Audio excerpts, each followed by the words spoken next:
my name's Aggie and I've come all the way to South Africa to find out more about two of my favourite foods, fruit and veg.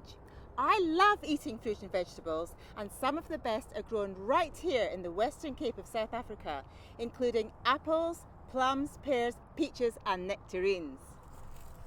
Apart from the fact that the fruit tastes absolutely fantastic, I'm fascinated to hear more about the people who are growing the fruit and how they're growing it. South Africa has undergone huge changes over the past 20 years, and I hear that fruit like this is a really important part of it. Well, I'd love to find out more, so I'm heading off to visit some fruit farms and fruit farmers. Why don't you come along with me? There's one thing you absolutely completely need to grow fruit, and that's a tree. Which is why I'm starting my journey here at Joseph Hendrick's farm, and Joseph knows a thing or two about trees. Joseph is one of a brand new generation of farmers here in South Africa. He bought his farm in 2004 and is now growing around 50 million apples and pears every year on 100 hectares of orchards. To give you an idea of how big that is, try to imagine about 200 football pitches all covered in trees. The trees here come from one of South Africa's fruit projects, where new growers like Joseph here are given help to set up their farms. So Joseph, how did you start growing fruit? I was buying and selling apples until I raised enough money to buy a farm, and now I produce my own apples and pears. And the apples and pears that I produce is being sent to Europe by ship. I'm here inside a community project in South Africa in one of the main fruit growing areas. This centre helps the farm working families in the areas. It provides food for those who need it, and it also looks after the children who are poorly or don't have families, and it helps the children learn to lead a healthier life. I'd like to introduce Marika, who runs the centre. Norsa is a community centre here in a township in a rural area.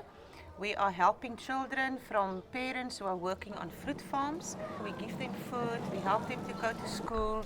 We provide them a lot of activities like sport and art and homework rooms, and we also look after the small children that they have food and education that they need.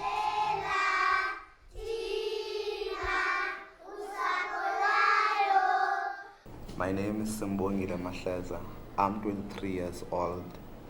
I grew up here in Western Cape. I came to the center in 2006. Even by then, my parents were still farm workers. The center helps our parents, like buying school clothes for us. It also pays some of our fees. We get food, we get some help with homeworks. The whole focus is that all these children have the potential to make a success of their future, but they lack the opportunities. I'm a third-year student in the University of the Western Cape. I'm doing computer science, majoring in computer science and mathematics. And next year I will be doing my final year and I will be graduating. After graduating, I'm hoping to go and work so that I can raise the money to start my own business. South African farmers send fruit like this all over the world to be sold in shops like our supermarkets. And as we're buying the fruit, they're growing more of it all the time. This is James here, who manages the fruit on this farm, and he lives here with his family. James, tell me how you got to where you are in your job.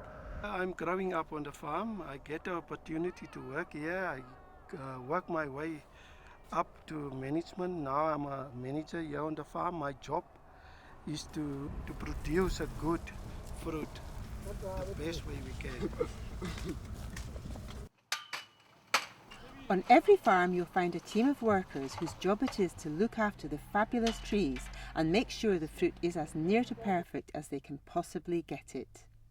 This means pruning the trees, that is, cutting the branches regularly to make sure the fruit has plenty of room to grow. It also helps the trees stay free of disease while they grow. Every farm worker looks after a family of around 4 people. Many of these families are given houses to live in on the farms. Remember those football pitches I mentioned earlier? Well, imagine 150,000 of them covered in trees, and you get an idea of just how much fruit is grown in this country. They reckon that every 2 of those football pitches creates a farming job. As well as looking after the trees, the farms need to take good care of the workers and their families, and here is one of the places that does just that. The children come here while their parents are at work, and today they're having a party.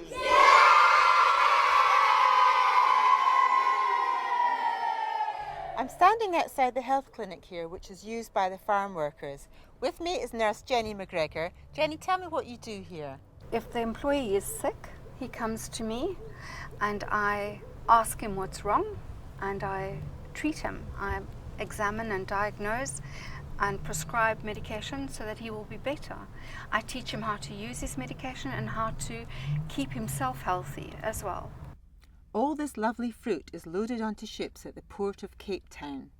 It then takes 11 days to sail from here to Britain.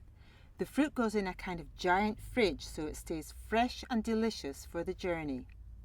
Most of the fruit, that's about 99 apples out of every 100, travels to us in this way, which is great because it uses about 6 times less energy than putting it on an aeroplane, so it's much better for the environment. I've really enjoyed learning more about South African fruit.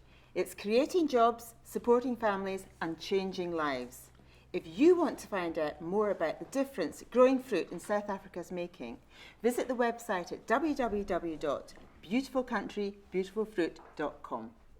Growers here have launched a competition to help South African children in schools, and hopefully you can find out more about this beautiful country as well.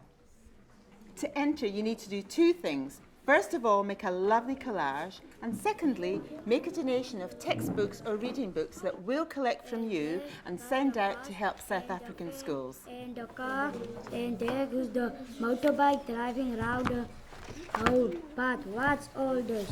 This is one of the schools that we've donated books to this year. So kids, what do you think of the books? Yeah!